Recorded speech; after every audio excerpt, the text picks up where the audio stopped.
अगर आप एक इंजीनियरिंग स्टूडेंट हैं जिन्होंने अभी अभी अपना ग्रेजुएशन कंप्लीट किया है यानी कि 2022 में और एक जॉब ढूंढ रहे हैं तो आपके लिए बहुत ही ग्रेट अपॉर्चुनिटी लेके आया हूं।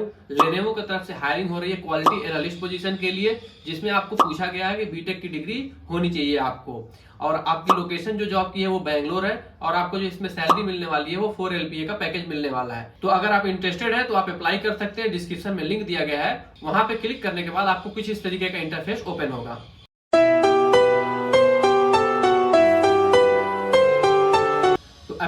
तो अप्लाई करने के लिए आपको यहाँ देखें अप्लाई बटन दिया गया है, इस पे आपको क्लिक करना होगा। क्लिक करने के बाद आपके सामने कुछ इस तरीके का इंटरफेस ओपन हो जाएगा। यहाँ आप देख सकते हैं अगर आपके पास ऑलरेडी ईमेल आईडी, ईमेल और पासवर्ड है जो आपने कभी रजिस्टर कर रखा है तो यहाँ से आप लॉगिन कर सकते हैं। अगर नहीं है तो नए यूजर है, तो अगर नए यूजर है तो यहाँ से आप रजिस्टर कर सकते हैं। तो मैं यहाँ पे रजिस्टर पे क्लिक करता हूँ। रजिस्टर पे क्लिक करने के बाद आपके सामने कुछ इस तरीके का इंटरफेस ओपन हो जाएगा। यहाँ पे आपको दिया गया है ऑप्शन अप्लाई करने का। आप डायरेक्ट पहले आप अपना रिज्यूमे यहाँ से अपलोड कर सकते हैं, उसके बाद पर्सनल इन्फो फिल कर सकते हैं, या फिर आप ये कर सकते हैं कि अभी रिज्यूमे नहीं भरेंगे, हम विदाउट रिज्यूमे कंटिन्यू करेंगे और आगे वाले स्टेप में आएगा रिज्यूमे भरने के लिए तो वहां हम रिज्यूमे अपना अपलोड कर देंगे। तो मैं क्लिक करता हूँ without resume. Without resume click करने के बाद आपके सामने कुछ इस तरीके का इंटरफेस आ जाएगा। अब यहाँ पे आपको अपनी पर्सनल इंफॉर्मेशन देनी है, जैसे कि फर्स्ट नेम लास्ट नेम। तो फर्स्ट नेम में आप अपना फर्स्ट नेम भर देंगे, लास्ट नेम में अपना लास्ट नेम भर दें, फिर मोबाइल नंबर दे दें, ईमेल एड्रेस दे दें, अपनी कंट्री इंडिया सेलेक्ट कर लें, उसके बाद स्टेट अपना सिलेक्ट कर लें और अपना पिन कोड सिलेक्ट कर लें, जिप कोड मतलब यानी पिन कोड। फिर उसके बाद अपना एड्रेस दे दें और वो सिटी दे दें अपनी जिस सिटी में आप हैं। तो ये बेसिक डिटेल्स मैं फिल नहीं कर रहा, लेकिन आप अपनी ये बेसिक डिटेल दे सकते हैं। उसके बाद आने के बाद आपको दिखाया गया है यहाँ पे ऑप्शन वर्क एक्सपीरियंस का। तो आप अगर फ्रेशर हैं, अगर 2022 में पास आउट हुए हैं तो आपके पास कोई वर्क एक्सपीरियंस नहीं होगा, और आप देख सकते हैं यहाँ पे कोई फील्ड मैंडेटरी भी नहीं है, तो आप इसको हटा सकते हैं, आपको कोई जरूरत नहीं है यहाँ पे कुछ भी भरने की। फिर आपको दिया गया आपसे एजुकेशन हिस्ट्री आपसे पूछी जा रही है। एजुकेशन हिस्ट्री में आपको डिग्री नेम लेना है, यानी कि आपने बीई बीटेक किया है जो, वो डिग्री का नाम आपको यहाँ पे लिखना है। फिर टाइप ऑफ डिग्री में आपको सिलेक्ट करना है कि ये कौन सी डिग्री है, मीन्स बैचलर है, मास्टर है, कौन सी है। तो अगर बीई बीटेक किया आपने तो आपका बैचलर ऑप्शन यहाँ पे सिलेक्ट होगा। फिर यूनिवर्सिटी, आपने किस यूनिवर्सिटी से डिग्री ली है तो उस यूनिवर्सिटी का नाम लिखना है। उसके बाद आपको स्टार्ट डेट, मतलब आपने कोर्स में जो बीई में या बीटेक में एडमिशन लिया था वो कब लिया था, तो यहाँ पे आप अप्रोक्स सिलेक्ट कर सकते हैं कौन से मंथ में और कौन से ईयर में आपने लिया था। तो अभी 2022 है तो आई होप आपने 2018 में एडमिशन लिया होगा, 4 साल का बीटेक होता है, तो 2018 का आप ये मई जून का मंथ सिलेक्ट कर लें और 2018 और एंड डेट अब जब आपका एंड हुआ है तो इस साल हुआ होगा, आई थिंक जून में हुआ होगा, तो वो अपना डेट सिलेक्ट कर ले। वो एजुकेशन हिस्ट्री आपकी आ गई। फिर उसके बाद आपसे लैंग्वेज पूछा गया है, तो ये लैंग्वेज वो प्रोग्रामिंग लैंग्वेज नहीं है, ये लैंग्वेज है जैसे इंग्लिश, हिंदी, कन्नड़ा, ये सारी लैंग्वेज जो होती हैं, मलयालम वगैरह, वो लैंग्वेज है। तो आपको जो लैंग्वेज है उसमें क्या, अगर आप उसमें उसको लिख सकते हैं, कैसा है, फ्लुएंसी है, ये सारे ऑप्शंस यहाँ पे दिए गए हैं, जैसे नेटिव, फ्लुएंट, इंटरमीडिएट, बेसिक। तो नेटिव अगर आपकी बहुत अच्छी इंग्लिश है तो नेटिव आप सिलेक्ट कर लें, या उसके अलावा थोड़ी कम आपको फ्लुएंट है या इंटरमीडिएट है जो सिलेक्ट कर सकते हैं अपनी लैंग्वेज। फिर स्पोकन आप कैसा बोल लेते हैं उसको, तो कितना फ्लुएंट बोल लेते हैं, तो वो सारी चीजें आप यहाँ पे सिलेक्ट करेंगे। फिर इसके अलावा आपको लैंग्वेज, अब एक ही लैंग्वेज तो आपको नहीं आती होगी, इंग्लिश आती होगी, हिंदी, मलयालम, कन्नड़ा, जो भी आपकी रीजनल लैंग्वेज जो आती होगी, तो यहाँ पे ऐड अनदर करके फिर से ऑप्शन आ जाएगा, तो वो लैंग्वेज डाल के फिर उस तरीके से सिलेक्ट कर लें।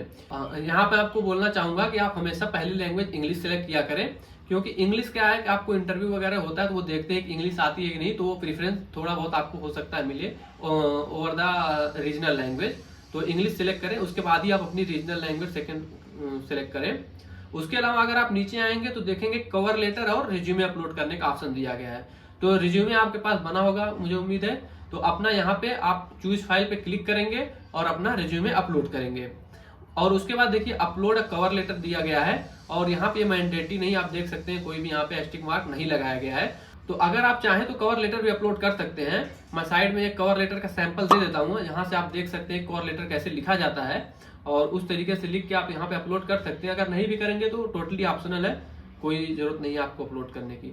उसके बाद आपको क्या करना है, लास्ट में आगे आपको एक पासवर्ड सिलेक्ट करना है।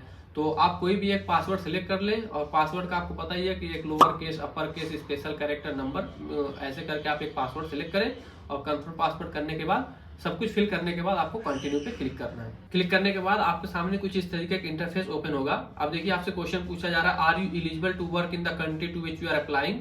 तो आप यहाँ से यस सेलेक्ट करेंगे। उसके बाद have you work for Lenovo before, Lenovo के लिए आपने कभी काम किया है? अगर आप फ्रेशर है तो आई गेस नहीं किया होगा, तो नो सेलेक्ट कर लें। अगर किया है तो यस सेलेक्ट करेंगे।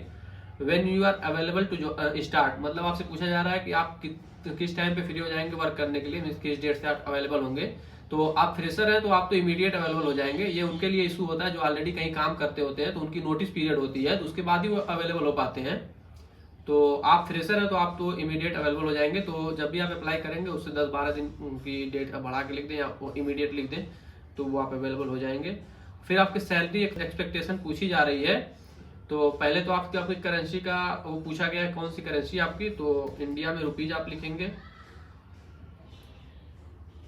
तो इंडियन रुपीज आप सिलेक्ट करेंगे। फिर उसके बाद आपसे पूछा जा रहा है कितनी सैलरी है, तो 4 LPA मेंशन था, तो मैं बोलूंगा कि आप उससे ज्यादा ना करें, वरना आपके एप्लीकेशन वैसे ही वो रिजेक्ट कर देंगे। तो आप 3.6 टू लेके 4.5 तक ऐसा कुछ मेंशन कर दें इसमें। और सब कुछ फिल करने के बाद आपको सबमिट पे क्लिक करना है। तो सबमिट बटन पे क्लिक करने के बाद आप देख सकते हैं आपको लिख गया थैंक फॉर अप्लाइंग, यानी कि आपका एप्लीकेशन आपने अप्लाई कर दिया है। अब वो आपको फर्दर कम्युनिकेशन आपको ईमेल पे होगा, आपका मोबाइल नंबर जो डाला उस पर आएगा। तो अगर आप एक इंजीनियरिंग स्टूडेंट हैं और आप जॉब ढूंढ रहे हैं, तो मैं रिकमेंड करूंगा अपना चैनल सब्सक्राइब करने के लिए और अपने शॉर्ट वीडियो में देखने के लिए, क्योंकि शॉर्ट वीडियो में मैं डेली 3-4 कंपनी के जॉब ओपनिंग पोस्ट करता रहता हूँ। तो वहां से आप चेकआउट कर सकते हैं आपकी क्या एलिजिबिलिटी के हिसाब से कौन सी कंपनी आपको सूट करती है, क्या पोजीशन, वहां से भी अप्लाई कर सकते हैं। जैसे कि मैंने अभी अपलोड किया है फ्लिपकार्ट, IBM, इंडिया मार्ट, ऐसी सारी कंपनी के मैंने डिटेल्स वहां पे अपलोड किए हैं, अप्लाई करने का लिंक दिया है, तो वहां पे आप अप्लाई कर सकते हैं। प्लीज एक बार चेकआउट करें शॉर्ट फीड में मेरे, वहां पे आपको सारी लिंक डिस्क्रिप्शन में मिलेगी। इस वीडियो में इतना ही, मिलते हैं नेक्स्ट वीडियो में। Till then keep learning and keep applying.